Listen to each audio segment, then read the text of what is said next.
Արդեն անհնար է հիմնվել միայն կադրային դոնորների ու հիվանդների հարազատների վրա, ասում է Յոլյան արյունաբանականի փոխտնօրենը։ Տարեցտարի է ավելանում արյան պահանջարկը, նաև կադրային դոնորների, եթե տարիներ առաջ առնվազն 5000 նվիրատու էր պետք, ապա այսօր 6-7 000։ Մի քանի կոմպոնենտ կա այստեղ, նախ այո, բուժառուների թիվն է ավելանում, երկրորդը բուժման տակտիկաներն են փոխվել եւ երրորդը այսօր արյան փոխներարկումը ավելի անվտանգ է դարձել։ Առաջ որոշակի բարդություններ են լինում հետփոխներարկման ռեակցիաներ եւ շատ բժիշկներ խուսափում էին արյան փոխներարկելուց, միայն կյանքի խիստ ցուցումով էին գնում այդ քայլին։ Այսօր որակը բարձրացնելու հետ կապված արյան փոխներարկումը գրեթե անվտանգ է դարձել եւ շատ բժիշկներ արդեն դիմում են այդ քայլին, որպեսզի մի 2-3 օր շուտ հիվանդին ոտքի կանգնացնեն եւ այդ ամենը իրար հետ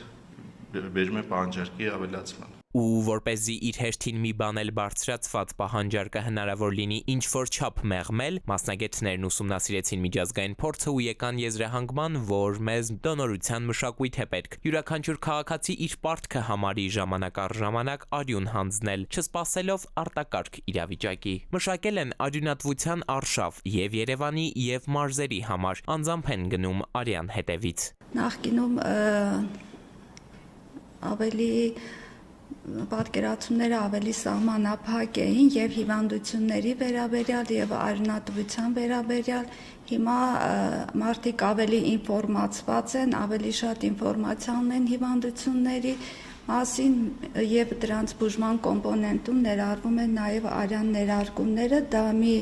նյութ է, որը չի կարող արտադրվել կամ ստեղծվել բուն, մարդիկ պետք է հանձնեն, որպեսզի հիվանդներն էլ կարողանան այդ արյունները ստանալ եւ հասնել մեր բուժման ցանկալի արդյունքին։ Եվ կարծում եմ վերջի տարիներին որոշ չափով կա դրական դինամիկա մարդկանց պատկերացումներում արյունատվության առումով։ Բայց դեռ աշխատելու տեղ շատ կա։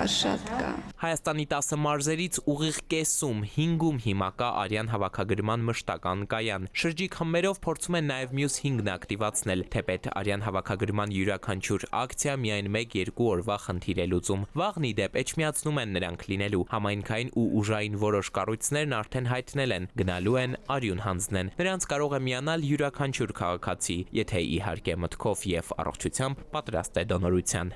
Էդուարդ Պողոսյան, ժամը լրատվական։